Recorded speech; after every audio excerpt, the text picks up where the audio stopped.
друзья, всех, кто пришел на канал смотреть за велосипед, за геокэчинг и все остальное, не уходите. Сейчас все будет. Сейчас поедем, найдем, покатаемся, все дела. Два слова по поводу компакт-дисков. Значит, смотрите, ситуация такая. Кто не знает, что такое Нирвана, кто такая Нирвана, не знаю, возможно, вдруг есть такие люди. Значит, Нирвана, американская рок-группа, созданная вокалистом и гитаристом Куртом Кобейном и басистом Кристом Новоселичем в Абердине, штат Вашингтон, в 1987 году. В 90 году к ним примкнул Дэйв Гролл как ударник группы.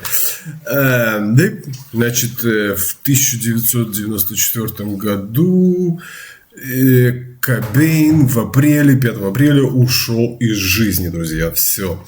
И удивительная вообще история с группой Нирваны. У них всего 3 студийных альбома. Вот это прямо загадка для меня какая-то. 3 студийных альбома, но они легендарные, их знают вообще все. И даже после ухода Кобейна эта группа только набирает дальше популярность, почему-то дальше и дальше.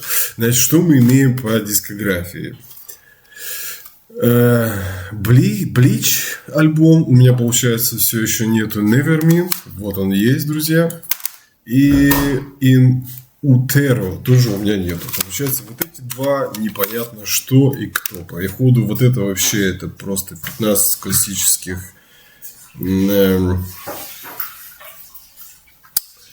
songs группы Nirvana. Наверное, это какой-то сборник. Напишите мне в комментариях, что это. И вот это тоже какая-то залипуха непонятная.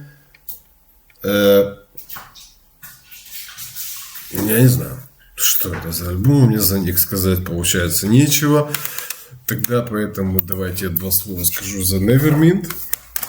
Второй студийный альбом американской гранж-группы Nirvana был выпущен 24 сентября 1991 года. Значит, состояние компакт-диска шикарное.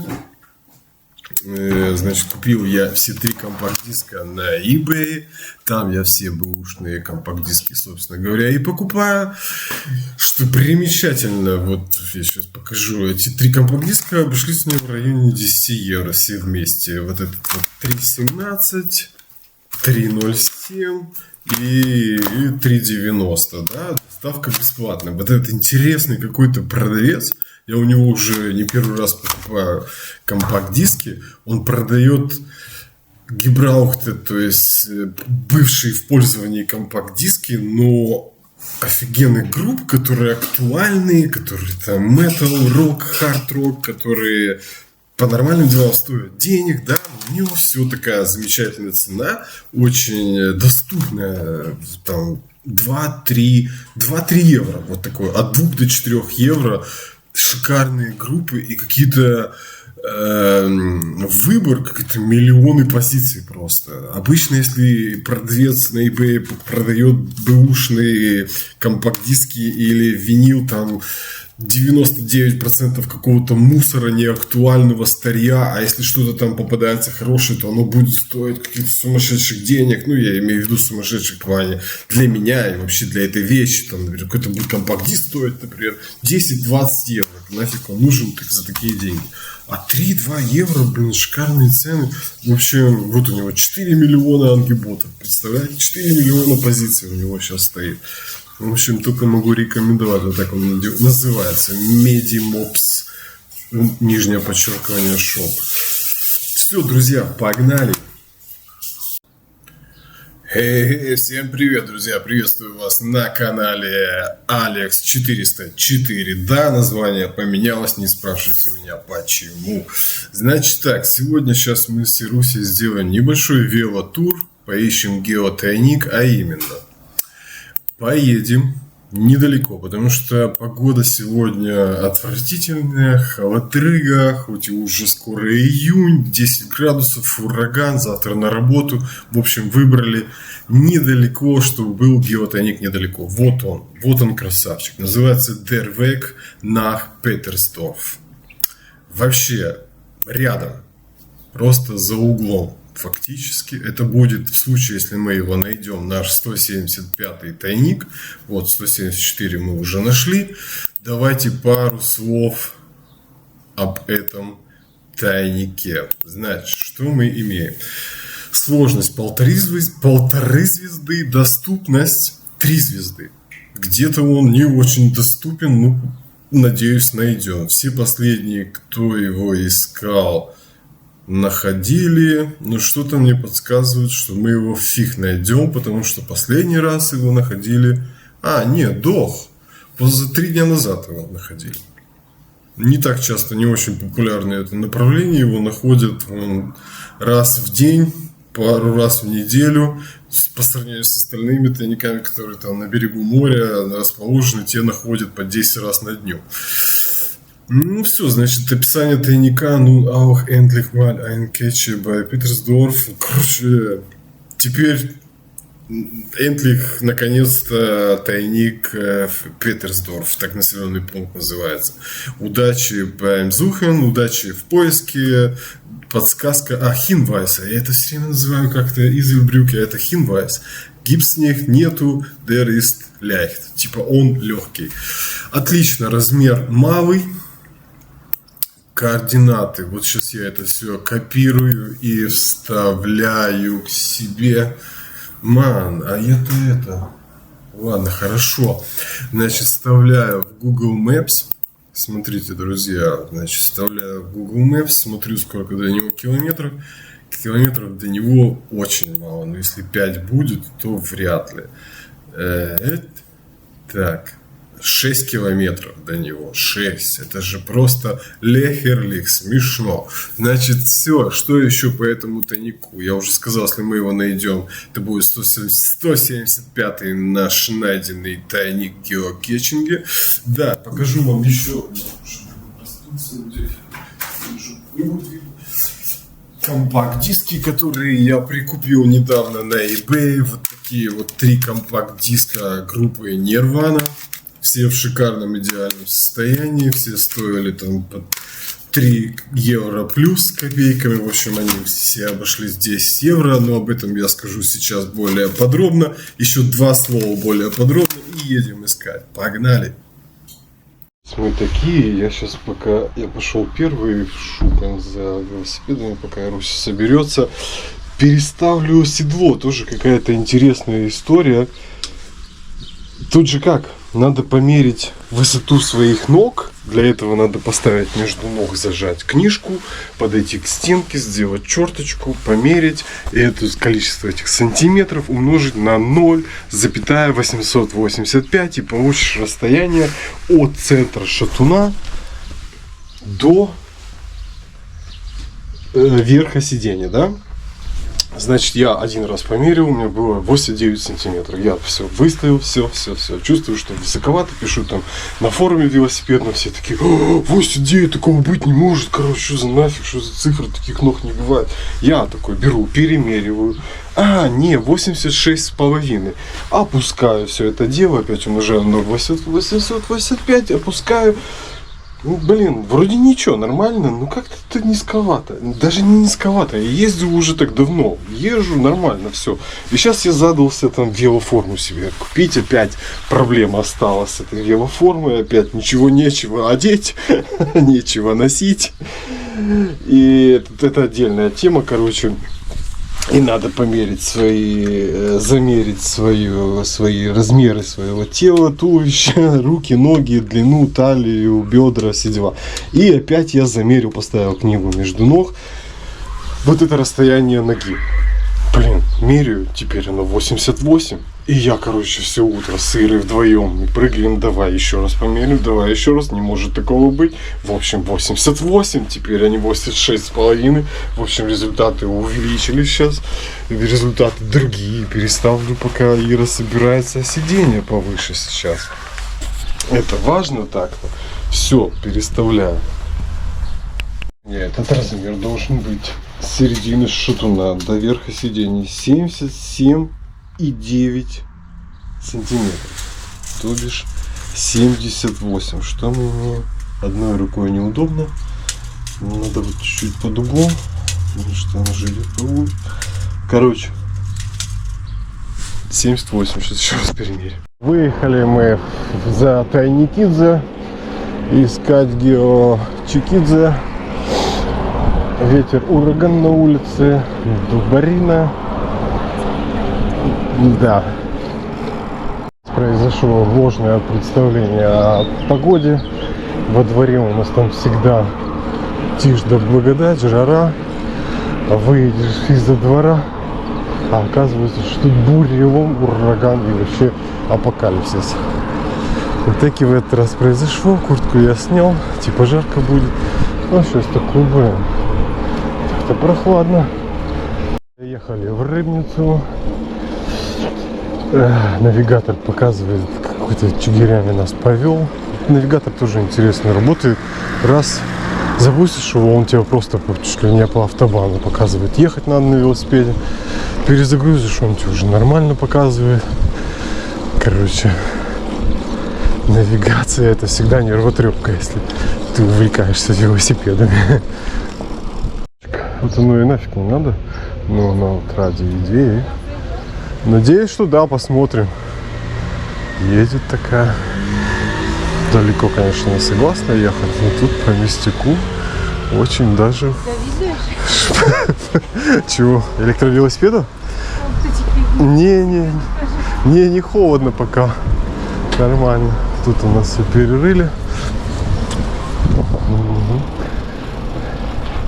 Едешь, она это все... Ей все это сложно. Вот этот феркер, вот это все какие-то там бордюры, светофоры, город. Ей надо, чтобы была прямая дорожка, без всяких там приключений. И все, что если вот как сейчас, вот перерыли к херам собачьим уже год, наверное. И это все воспринимается так, как будто это я все рою, я все вот говорю голосом в навигаторе. Это вот у меня с головы идет в навигатор этот голос. И всегда эти претензии прямо ко мне все, типа, блин. Что здесь перерыто? Так здесь перерыто. Еще по дороге заповедь. А что ты не мог сразу туда поехать? Ну какие-то разные всегда такие претензии, как будто это я все рою, перекрываю, не туда показываю дороги. Сейчас вот она где-то там вон стоит в начале дороги. Я не пойму даже, она не хочет дальше ехать или просто ей надо так полчасика, чтобы переехать через эту оживленную трассу, этот автобан с сумасшедшим движением и трафиком. Минут 15 надо на это все. Вроде едем дальше. Много, если там две машины, например, как сейчас там смотрю, вот она опять там где-то там далеко, смотрю, что там случилось? Там было две машины. Ну, вот как бы ей просто это все сложно сразу, вот все наблюдать, надо сойти с велосипеда, подождать, посмотреть, выяснить обстановку, понять, что происходит. Это все так медленно, долго. Я думал, она это делает специально, но нет, это просто вот так вот. Не может она сразу. Ну и плюс мы оба очкарики, со зрением плохо. Короче, надо терпение. Терпение, еще раз терпение. Так, и тут вот все время мы как-то каждый раз едем новым путем. Почему-то именно в этом направлении. О, а здесь еще и фломар, нифига себе. Вот это мы удачно заехали, а он уже собрался.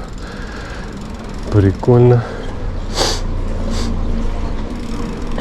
Так, что у нас тут? Ага. Фуйня. Всякая фуйня. Где-то Миришка. Миришка.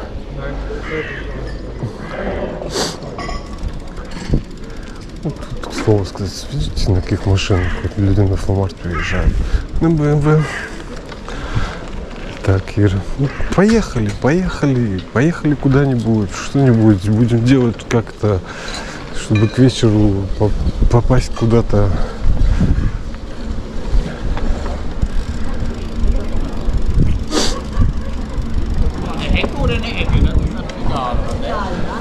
Так, ну вот Зачем люди сюда ходят?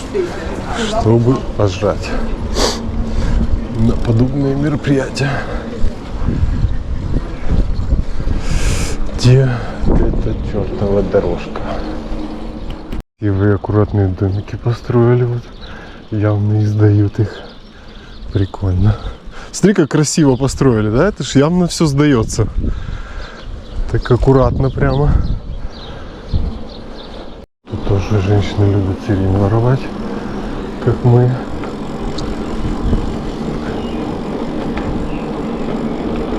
Так, ну что, до цели осталось 9 минут. Такая сегодня небольшая вылазка у нас. Забирает много сил, энергии, времени. Вот эти вот домашние дела. Это катастрофа. То есть надо понимать, что мы работаем фулл-тайм, на полный рабочий день, 40 часов в неделю, плюс дорога, еще 2 часа в день. Короче, 10 часов. Это минимум. Там все 12 нету дома, из которых потом 8 ты спишь, остается 4 часа. Короче, и на выходные вот эти 2 несчастных дня надо все организовать, помыть, приготовить, убрать, что-то все, распихать.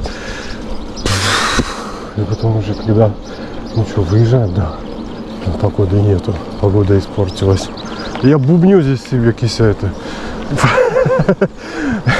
фолловеров этих подписчиков. Не, я говорю, что ты красавчик. Что ты красавчик, и тот бордюр, который ты там вообще так смело, ты ловко за минут 15 раз такая, эти 2 машины, хопа. Проблема в том, что когда в горку, я вообще не могу. В горку? Да. Мы же не ехали в горку, где ты на горку нашла? Так, и что там? У тебя же электрический. Какая разница? Так. И я в горку, мне сил не хватает. Он катится назад. Так ты на максимум поставь, что значит не хватает, не понял. Нет, конечно. Не пойму, почему, в чем проблема поставить на максимум.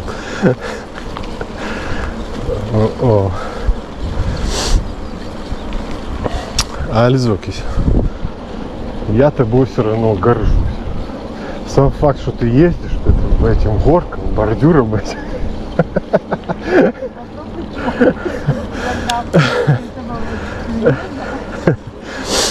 Да. Но ты все равно, ты играйся этими, если там уже, скоростями, если там в горку, ты ставь на самую мощную просто.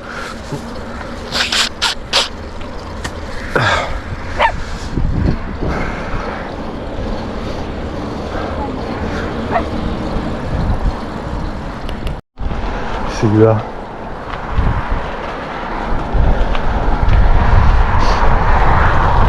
Почему-то всегда здесь хочется фотографироваться. Фотографироваться всегда здесь хочется на этом мосту. Кися, гони давай, вперед! Вот что на обратном пути нас ждет хороший встречный ветер. Ветерок. Погнали! Кися позабирала все мои куртки. Говорила, что велоформа ее не интересует, но интенсивно юзает мои вещи. Например, вот эта черная куртка серая моя.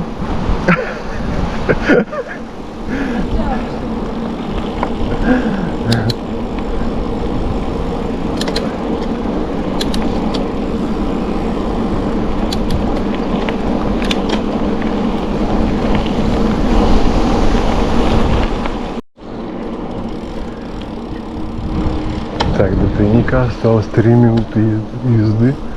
Вот уже вроде мы проехали Петерсдорф. Хотя в тайнике было написано, что он как-то связан с Петерсдорфом. И мы его проехали. Кстати сказать, я здесь еще не ездил. И вообще, вот повторюсь в 1000-й раз, что геокэшинг — это удивительная, уникальная возможность побывать в местах, где ты никогда не был и, скорее всего, никогда не будешь. То есть, как правило, ты ездишь по каким-то протоптанным дорожкам одним и тем же, там у тебя есть во все направления одна дорога. Ну, разные дороги во все направления, да, и ты по ним ездишь. Захотел к морю по этой дороге, захотел в другой стороны по этой дороге. А геокэшинг, он всегда разбросан везде, и ты такие уголки попадаешь, которые ты, ну, блин, здесь вообще никогда не был. Здесь это не геокэшинг, я здесь никогда и не побывал бы. И так интересно каждый раз какие-то новые места, и это все в округе, я не знаю, 30 километров от дома. Столько мест интересных, и ты такой каждый раз не перестаешь удивляться. Да ладно, и это вот возле нас. Это как-то вот даже для мозга приятно, что новое место, новые впечатления, новая картинка. Потому что одна и то же ему приедается, неинтересно, и он любит, сейчас я в третьем лице говорю о мозге своем, когда что-то новенькое. Новенькая картинка. Вообще очень странно все выглядит. Ух, нифига себе, там нора, ты видела? Дыра просто. Он еще, смотри. Кто там живет? Прямо такие дыры в земле.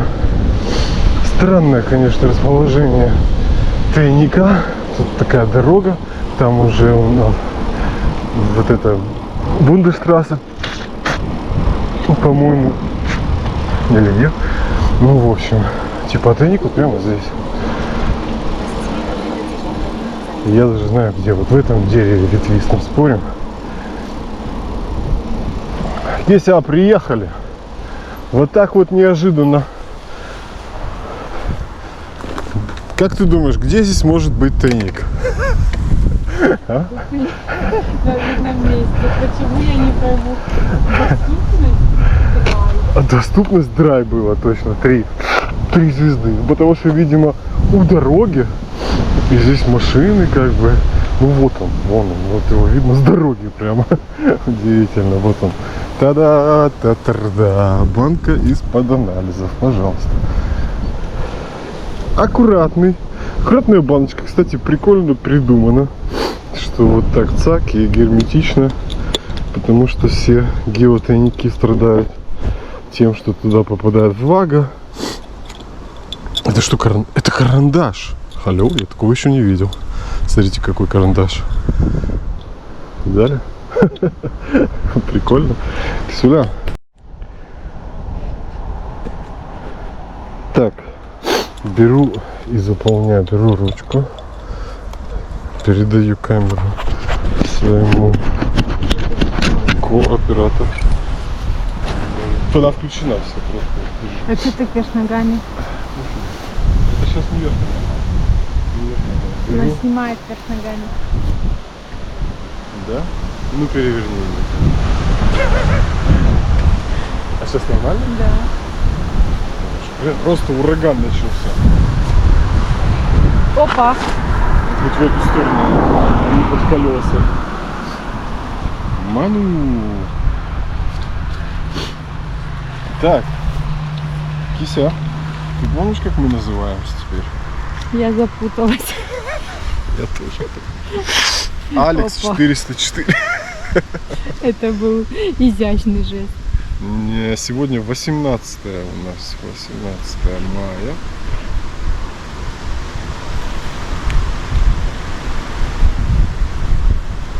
Алекс.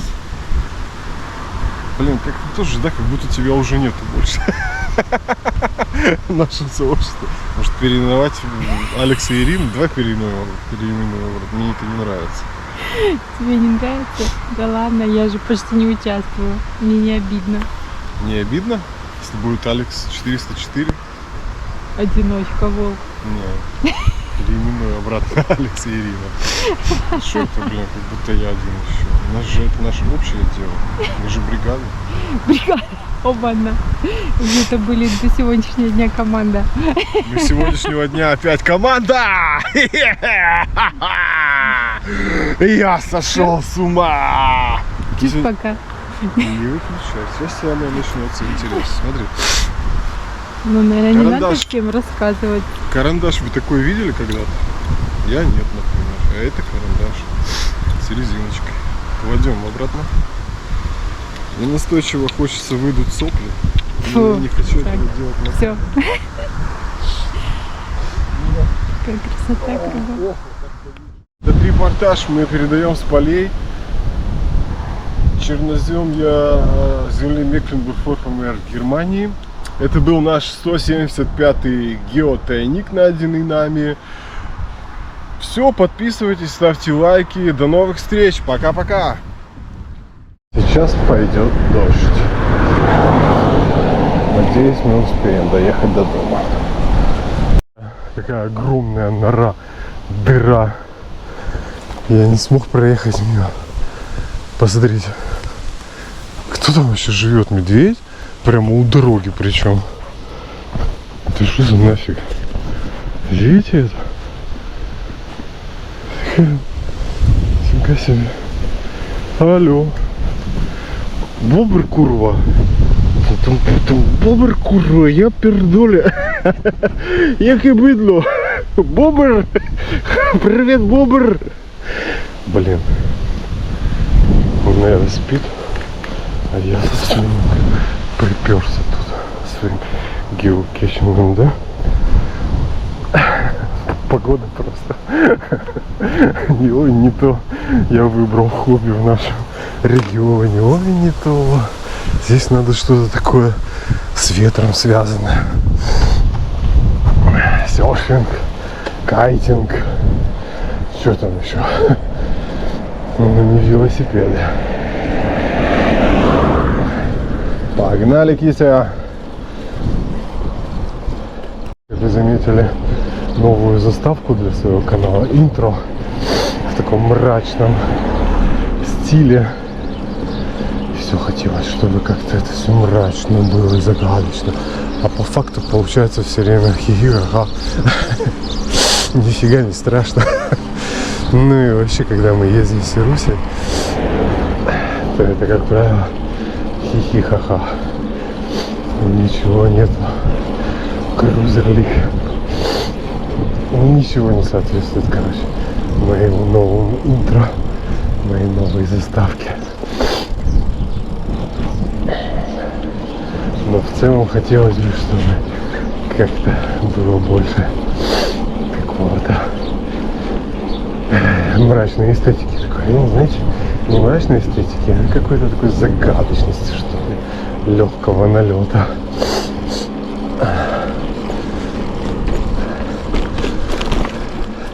Мрачность и загадочность, она с той музыки навеяна, которую я слушаю. И хотелось бы это как-то соединить: канал, велосипед и музыку. Но как-то не особо получается пока.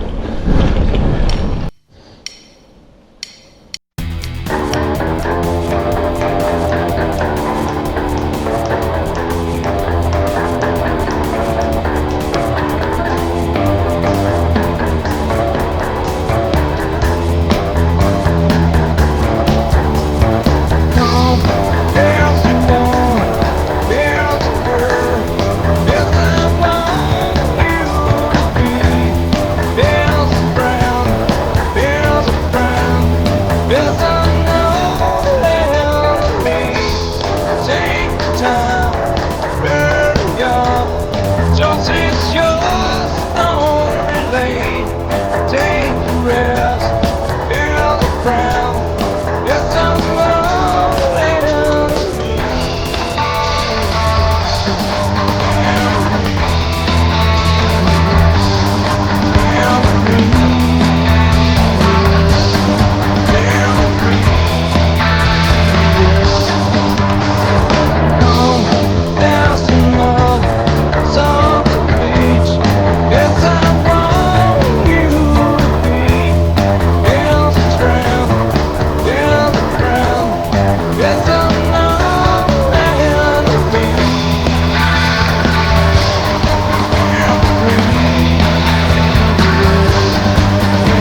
Никогда не обращал внимания, что у нас такая статуя стоит.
Есть две стороны возможности спуститься. Нам направо. Зачем, вы спрашиваете, спускаться в левую сторону? Но вот такие пути всегда иногда. Иногда эти пути немножко хаотичные. Иной раз, ну, они иногда, ну, сложно предсказать, куда поедет шоссеров и курсор. Предсказать. Смотрите, есть задачка. Нам надо вправо. Два спуска вправо и влево. Вот чисто логически, то, конечно, вправо, если поехать, будет ближе. Но, блин. Смотри, как вода поднялась. Смотри, прямо ступеньки заступила. Так, все, Китя, поехали домой. Мне эта погода уже вообще не нравится. Офигеть, вода поднялась.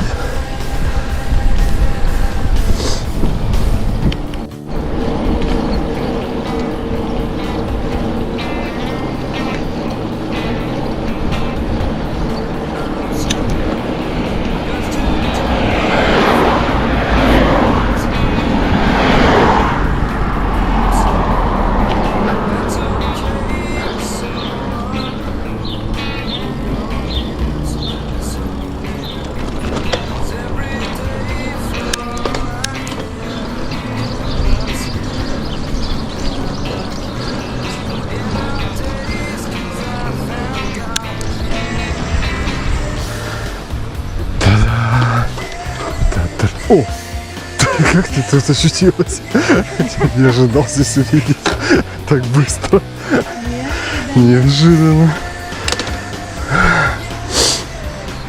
Все, друзья, конец. Это был 175-й геотайник.